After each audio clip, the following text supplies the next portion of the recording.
श्री स्वामी समर्थ. स्वागत आहे तुमचं माझ्या YouTube चॅनलवरती. आजचा दिवस तुम्हाला खूप छान, सुखाचा, समाधानाचा जाऊ देत. हीच मी स्वामींच्या चरणी प्रार्थना करते आणि आजच्या या नवीन व्हिडिओला सुरुवात करते. थोड्याच दिवसात शारदीय नवरात्रीला सुरुवात होणार आहे. आश्विन महिन्यातील प्रतिपदेला देवीच्या नवरात्राची घटस्थापना होते. या काळामध्ये उपवास, पूजा, पारायण या गोष्टी करून भाविक देवीची भक्ती करतात. महिषासुराला ठार मारून सृष्टीचं रक्षण करणाऱ्या देवीचा हा उत्सव असतो. देवीला तेजाची मूर्ती मानलं जातं. ज्योत, ऊर्जा, तेज ही अंधाराला नष्ट करणारे प्रकाशाची रूप आहेत. त्यामुळे नवरात्रामध्ये घटस्थापना करून त्याजवळ अखंड तेवणारा दीप ठेवला जातो. 9 दिवस 9 रात्री त्या दिव्याची ज्योत मालवणार नाही याची काळजी घेतली जाते.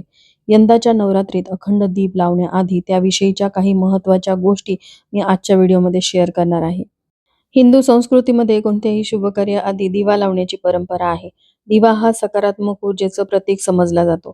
त्यामुळेच नवरात्रामध्ये 9 दिवस अखंड दिवा लावला जातो. नवरात्रीमध्ये प्रत्येक घरामध्ये घटस्थापना करून देवीची सेवा उपासना केली जाते. यामध्ये अखंड दीप प्रज्वलित केला जातो आणि जी लोक बाहेरगावी नोकरीनिमित्ताने राहतात ते देखील त्यांच्या त्या घरामध्ये अखंड दीप प्रज्वलित करून देवीची सेवा उपासना करत असतात. कारण या 9 दिवसांमध्ये देवी सूक्ष्म स्वरूपामध्ये आपल्या घरामध्ये वावरत असते.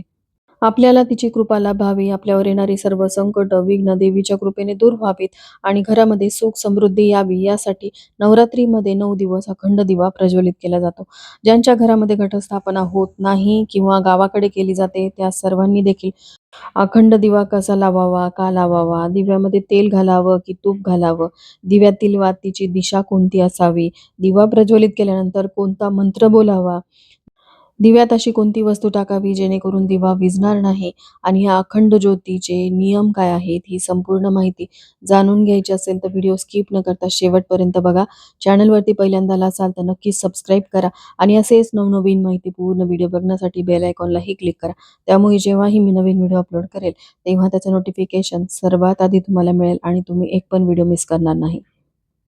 तर पहा, नवरात्रीच्या 9 दिवसांमध्ये देवीच्या 9 विविध रूपांची पूजा केली जाते. संपूर्ण वर्षभरामध्ये एकूण 4 नवरात्री असतात.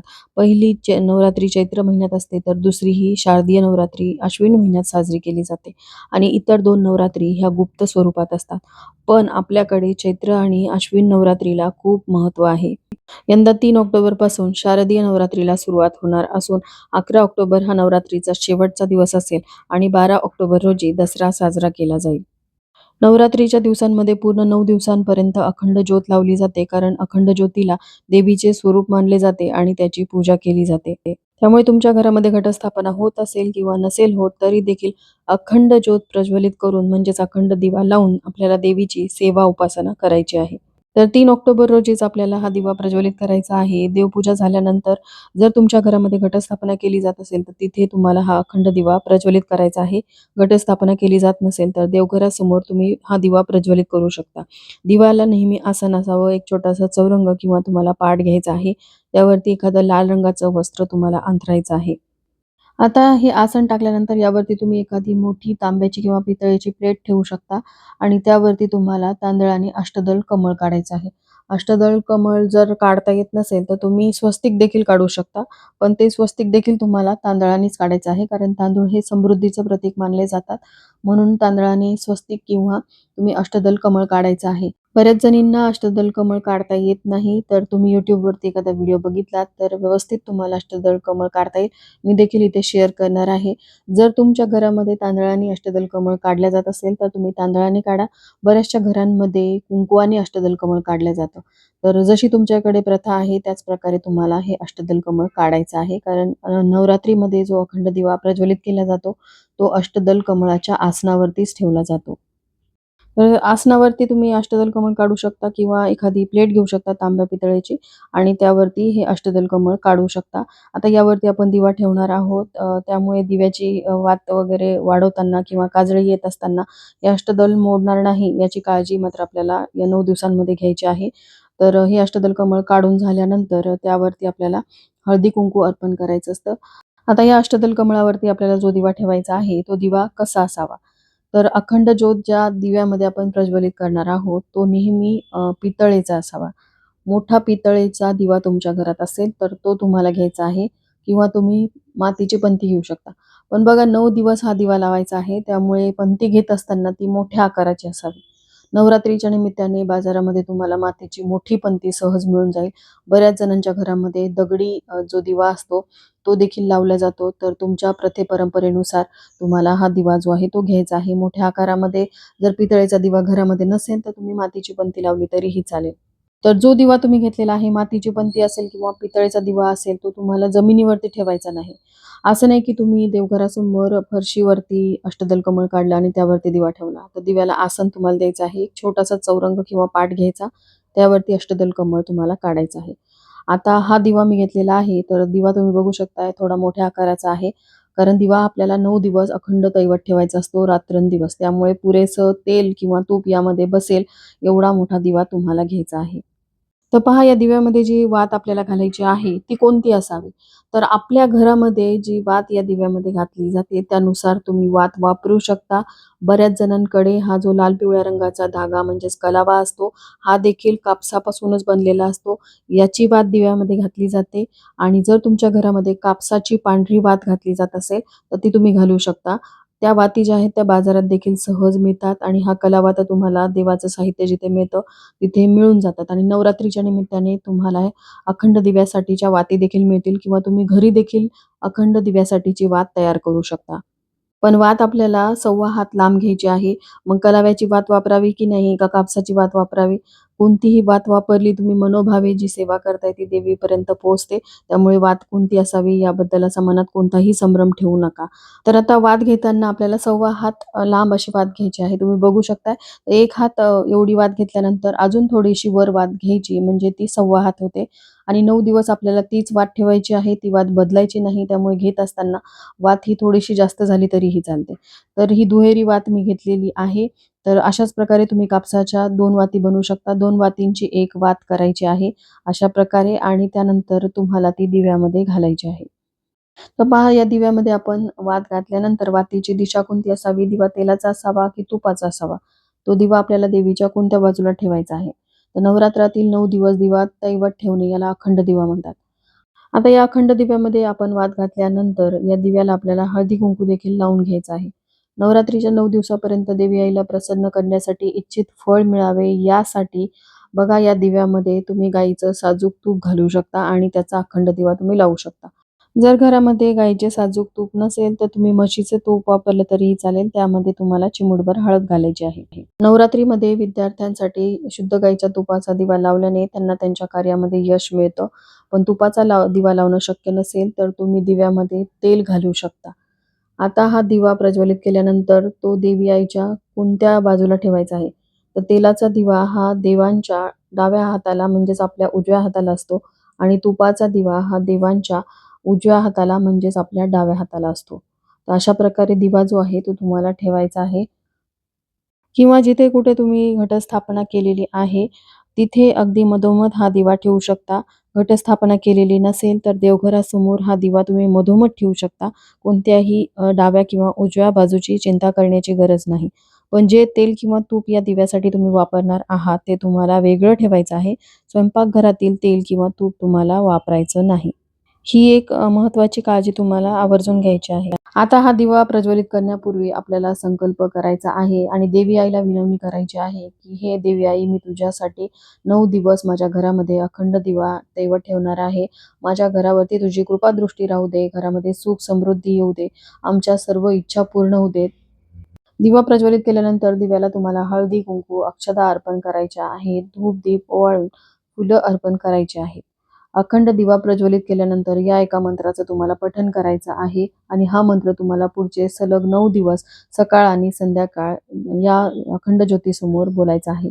तो मंत्र असा आहे: ओम जयंती मंगला काली भद्रकाली कृपालिनी दुर्गा क्षमा शिवा धात्री स्वाहा स्वधा नमोस्तुते. हा मंत्र तुम्ही म्हणू शकता किंवा तुम्ही शुभम करोति कल्याणम आरोग्यम धनसंपदा शत्रुबुद्धी विनाशाय दीपज्योती नमस्तुते. हा मंत्र तुम्ही बोलू शकता. आता अखंड दिवा प्रज्वलित केल्यानंतर दिवा विझू नये यासाठी तुम्हाला काय करायचं? तर बऱ्याचदा असं होऊ शकतं, की हवेने हा दिवा विझतो किंवा बऱ्याचदा दिव्यामध्ये असलेलं तेल किंवा तूप तुमच्या नकळतपणे संपतं. त्यामुळे दिवा अचानकपणे शांत होतो. मग अशा वेळेस मनात कोणतीही शंका आणायची नाही. पुन्हा तो दिवा प्रज्वलित करायचा. यावरती जर तुम्ही एखादं काचेचं आवरण ठेवणार असाल, म्हणजे दिवा विझू नये फॅन लावल्यानंतर किंवा हवेमुळे, तर काचेचं आवरण ठेवल्यानंतर त्या दिव्याला पुरेसं ऑक्सिजन मिळावं, दिवा विझू नये, यासाठी तुम्हाला यामध्ये एक वस्तू टाकायची आहे. दिवा विझू नये, दिव्याला ऑक्सिजन मिळत राहावं यासाठी तुम्हाला या दिव्यामध्ये एक भीमसेनी कापराची वडी टाकायची आहे. यामुळे दिव्याला ऑक्सिजन मिळत राहतं आणि भीमसेनी कापरामुळे सकारात्मक ऊर्जा घरामध्ये संचारते. आता भीमसेनी कापूर जर वितळला तर दुसऱ्या दिवशी परत ती वडी तुम्हाला त्यामध्ये घालायची आहे. आणि जर तुम्ही तुपाचा दिवा लावणार असाल तर त्यामध्ये तुम्हाला एक फूल असलेली लवंग देखील टाकायची आहे आणि हिरवी वेलची देखील टाकायची आहे. या दोन्हीही वस्तू लक्ष्मी प्राप्तीसाठी अतिशय प्रभावी मानल्या जातात. त्यामुळे या 2 वस्तू तुम्हाला दिव्यामध्ये टाकायच्या आहेत. आता सगळ्यात महत्त्वाचं म्हणजे दिव्याच्या वातीची दिशा कोणती असावी? तर पहा, मी या अखंड दिव्यासाठी जे निरांजन वापरलेलं आहे त्यामध्ये घातलेली वातीची दिशा ही वरच्या दिशेने आहे. वरची दिशा ही ईश्वरीय दिशा मानली जाते. आता असं निरांजन तुम्ही वापरलेलं नसेल, तुम्ही मातीची पणती वापरत असाल, तर अखंड दिव्याची वात ही पूर्व दिशेला ठेवल्याने तुमचं आयुष्य वाढतं. दिव्याची वात ही पश्चिम दिशेला चुकूनही ठेवायची नाही, यामुळे तुम्हाला दुःख वाढतं. दिव्याची वात ही उत्तर दिशेने केल्यास धनलाभ होतो आणि दिव्याची वात जर तुम्ही दक्षिणेला केली तर तुम्हाला तोटा होतो. हा तोटा माणसाच्या आणि धनाच्या स्वरूपात देखील संभवतो. अखंड दिव्याची उष्णता दिव्यापासून सुमारे 4 बोट जाणवली पाहिजे, असा दिवा भाग्याचं सूचक असतो. दिव्याची वात ही सोनेरी असावी, ज्यामुळे आपल्या जीवनामध्ये धनधान्य अफाट मिळतं आणि व्यवसायात प्रगती होते. आता दिवा अचानक विझला, हवेने किंवा त्यामध्ये घातलेलं तेल किंवा तूप संपलं असेल, तर कोणतीही मनात शंका आणायची नाही.